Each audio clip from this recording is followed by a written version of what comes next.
Hello, everyone, and thank you for joining me tonight. Please have a seat. Relax. Well. Would you look at what I found in a drawer? An old deck of playing cards.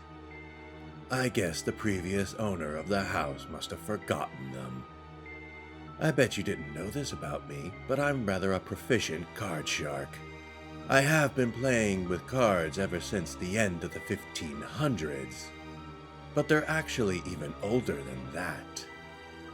What I find particularly fascinating about these cards is that, depending on who you ask, every single card has a story and a meaning behind it.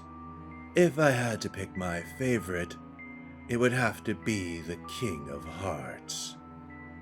His story is rather peculiar.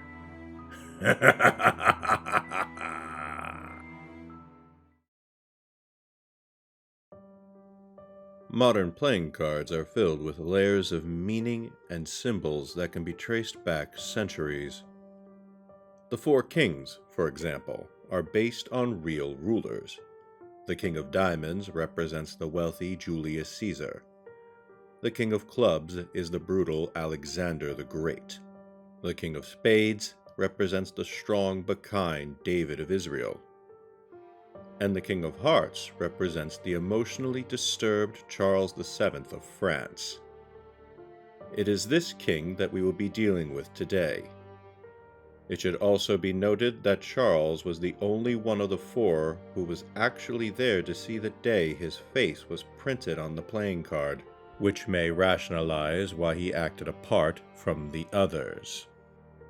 Charles's visage was part of the King of Hearts at the very beginning of his rule, but he never really got a chance to come into contact with playing cards until many years later, when he became very ill with a fever and was informed that he would be bedridden for the rest of his life. It was during this period that Charles began learning card games to pass the time, such as an early version of blackjack, or 21. Charles lay in his bed for 2 years, constantly fiddling with the cards and always getting weaker. As time passed, there was reports that Charles had begun obsessing over the idea that the king being the 13th card in the suit was causing him bad luck. He talked about how he was starting to see the number pop up everywhere and that he was close to figuring out its secret. Of course, his ramblings were blamed on the fever, and by the end of the second year, he had been declared insane by his son, Louis XII, who then took over the throne. One day, several months after the end of his reign, one of Charles's physicians went to his chambers to find the frail old man standing in the middle of the room, wielding a large sword. Before the doctor could react, the king said, "They have shown me the truth of 13, and it is not meant for mortal eyes." Without hesitation, the king proceeded to ram the blade in through the left side of his head, between the ear and the temple, until it came out the other side. He wavered a moment before collapsing to the floor, dead. After the incident was announced and it was made public that the king had gone mad, the image of Charles on the King of Hearts was altered to show his suicide. Although the picture is now shown significantly less graphically, the image of Charles thrusting the sword into his skull can still be found on modern-day playing cards. Perhaps the strangest part of the whole story, however, is the day that Charles chose to kill himself, July the 6th, 1462.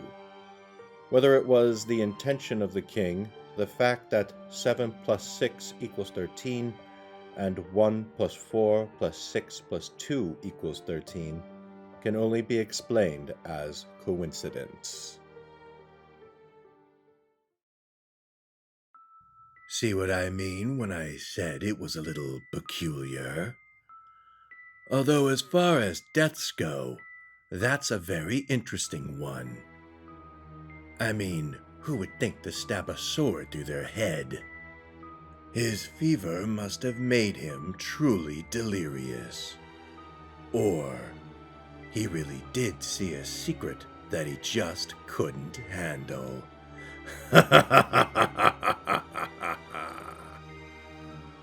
Well, that's all for tonight. If you enjoyed the story, please remember to feed the algorithm monster by liking and subscribing. Thank you all very much, and goodbye.